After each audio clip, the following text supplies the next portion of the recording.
Amanda from Pontes Books, here for another video on Chapter 3 from The Prince and the Pauper.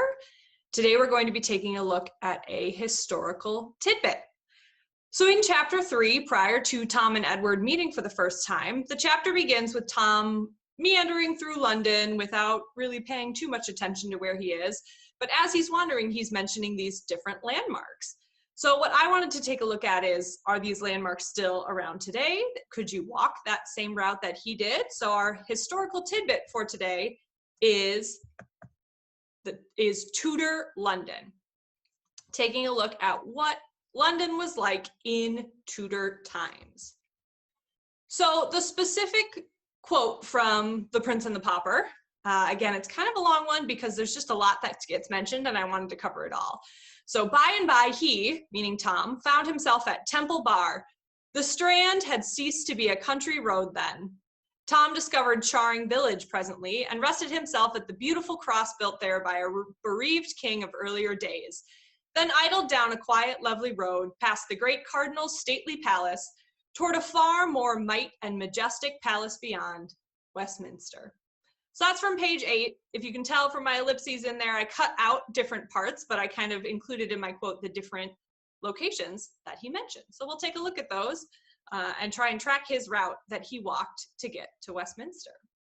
So the first thing mentioned is Temple Bar. So in Tudor times, it likely would have looked similar to the picture on the left, and today the picture on the right. So just to give a little bit of a history of this Temple Bar, it is not a bar or pub or anything like that. It is actually one of the original gates to London, named because it used to be almost literally just a chain between two posts and a chain or a bar between two posts, so hence the bar part of its name. And then Temple was because it was located near an area called the Temple, which is where lawyers used to come together to kind of congregate, and it was called the Temple. So that was kind of where the name came from. And right now, the location of it isn't in exactly the same place as it originally was. It was actually rebuilt near, I believe it's St. Paul's Cathedral in London, to where it looks like on the right, but it has been kind of rebuilt a few times. It also used to be the location for some severed heads to display. There were a couple locations for things like that in London where the king could display the heads of his enemies. So that's Temple Bar. That's kind of the first stop that's on there. Then he mentions the Strand. Now the Strand is kind of tricky to show in a picture because it's essentially just a road. And it's still a road today, but we don't really have any pictures or drawings or paintings of what the Strand would have looked like in Tudor times. There might be some sketches somewhere, but there is this map, so it's kind of hard to see, but you can see a label kind of right here where it has the Strand labeled on the street. And so it's kind of the main road that goes through London, and it starts at Temple Bar.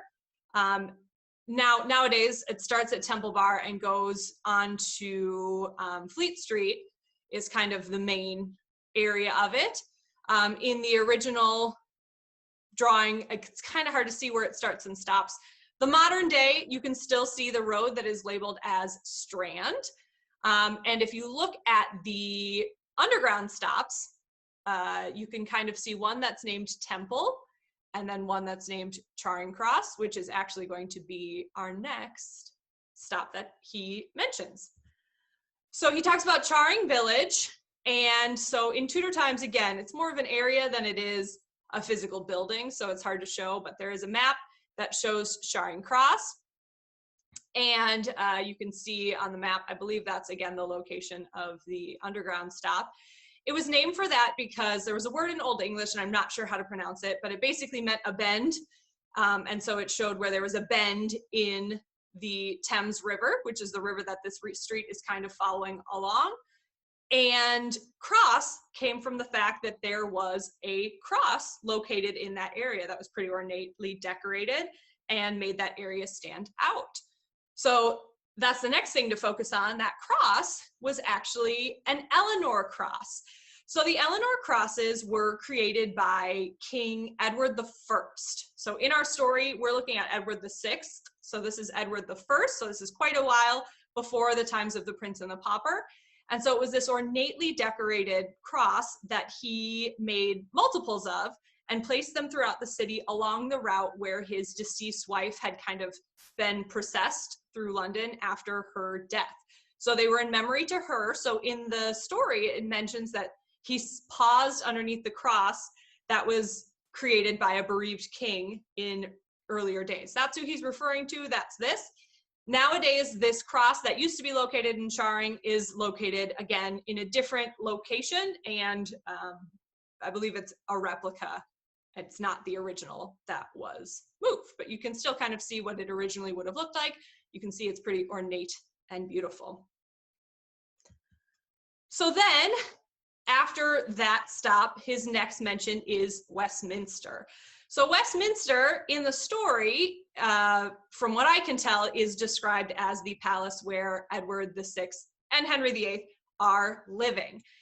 So Westminster in Tudor times, again, not necessarily an exact picture that it would have looked like, but in earlier days, it actually used to be a palace where the kings and queens and royal families would stay. And then it was also had other things. There was an abbey, so like a church that was attached and as a part of that complex as well. There was kind of a place where they would make official royal decisions as well. So it was a big kind of complex, and it actually burnt down, or the royal apartments part of it burnt down in the early 1500s, and the Prince and the Pauper takes place in 1547. So I'm not really sure, again, history, that's not my main area of expertise, but it appears that Edward would not have actually been staying in Westminster. More likely it would have been Whitehall Palace, or Hampton Court was their primary place of residence. That was just outside of London. But in the story, it's Westminster. On the right, you can see what Westminster looks like today. So there is, I believe it's called the Elizabeth Tower, is the one that actually has Big Ben on it. This is also where Parliament is located, and there is still Westminster Abbey, that church. So there are still those areas still standing, although fires ravaged different parts of it and they had to be rebuilt.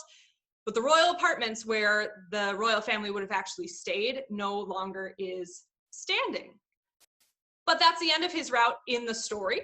So if we take a look kind of on a Tudor style map, again, we see that starting point, Temple Bar. He travels down the Strand, stops at Charring, and then continues on to Westminster, where the palace is located, where he sees Edward. On a modern day map, we can see if we were to walk that route, and again, there's not really a Temple Bar in the same place anymore, so I did Temple Church, which is the same general area. You would see that it would take about 30 minutes to walk that particular route. So it was about a half-hour walk that he took with some rest in the middle, so maybe it took him a little bit longer, down to the Palace of Westminster. And I think that's pretty cool that you could walk that route if you wanted to. Obviously, it's a fictional story, so he didn't really walk that route, but it's cool to walk the history that some of these historical figures would have actually walked at the time. So speaking of maps, there's another really cool thing called Layers of London, where you can take a map of London and you can kind of choose a time period and lay it over a modern day map where you can compare things that are going on. So what I've done here is I've actually selected, they have a Tudor map, which is a little bit before technically the time of the Prince and the Pauper, but most of it would probably be pretty similar. So what you can do is you can actually hide it if you want to see just the normal grid of a normal map, or you can have that overlay of the Tudor map. You can zoom in and see the labels. So St. Paul's Cathedral, let's